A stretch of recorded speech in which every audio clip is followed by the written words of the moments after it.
decision was read. I saw you speaking with Dana White in the Octagon. What did he say to you after the fight? I think we were talking about the scoring, and he was surprised that it wasn't a 10-8 round.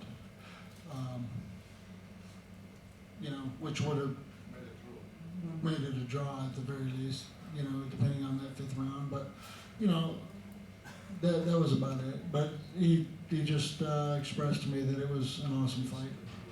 I know you said previously, moving beyond your fighting career, you would like to stay with the UFC in some sort of capacity behind the scenes. Yes. Do you think that's a possibility? Has anyone hinted to you that they'd be willing to give you that opportunity? I don't know. We'll see. I told Dana I'd be calling him for a job pretty quick, so we'll see what happens.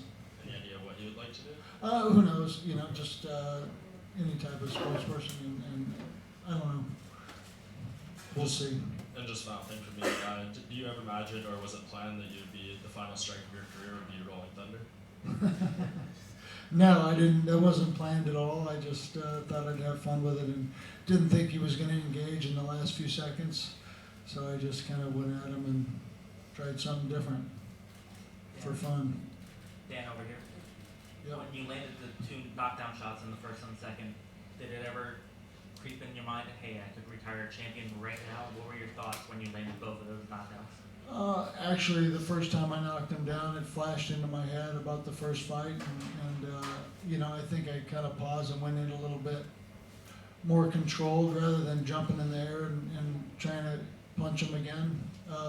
Similar to the finish in the first fight I had with him, and I just he wasn't quite finished enough, and I didn't get there soon enough, and didn't land another follow-up punch good enough. I hit him a couple more times, but just not square on the ground. And no, to answer your question, it didn't go through my head right then. I knew that I had him hurt. I tried to finish him for a little bit, and then I decided just to pick my shots and pace myself a little bit, and make sure I wasn't using all my cardio in the first round.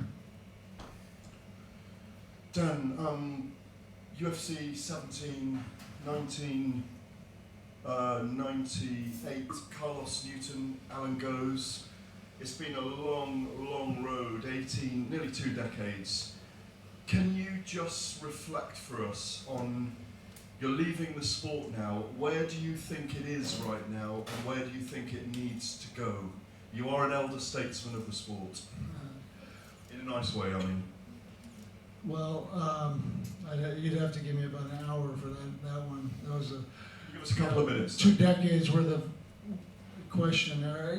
I think the sport, when I first started in it, obviously wasn't thought as a sport by most people, and has really evolved into what it is now. It's a true, one of the toughest, probably the toughest sport out there to do, and I think there's no other sport that other professional athletes respect more than MMA fighters, and love the sport and know how tough it is, and it's evolved into that, and with all these young fighters doing it at a young age, and it's just something that has been a blessing for me to be able to witness from as a competitor for the last 19, 20 years, and see where it's gone from almost nothing to where it is now, and it's still on the upswing. It's going to keep going upward, and I can't wait to see where it goes in the next 10 years, and that's why I really am going to be a part of MMA still. Thank you. No problem. Right, if you look at the division, who do you think has the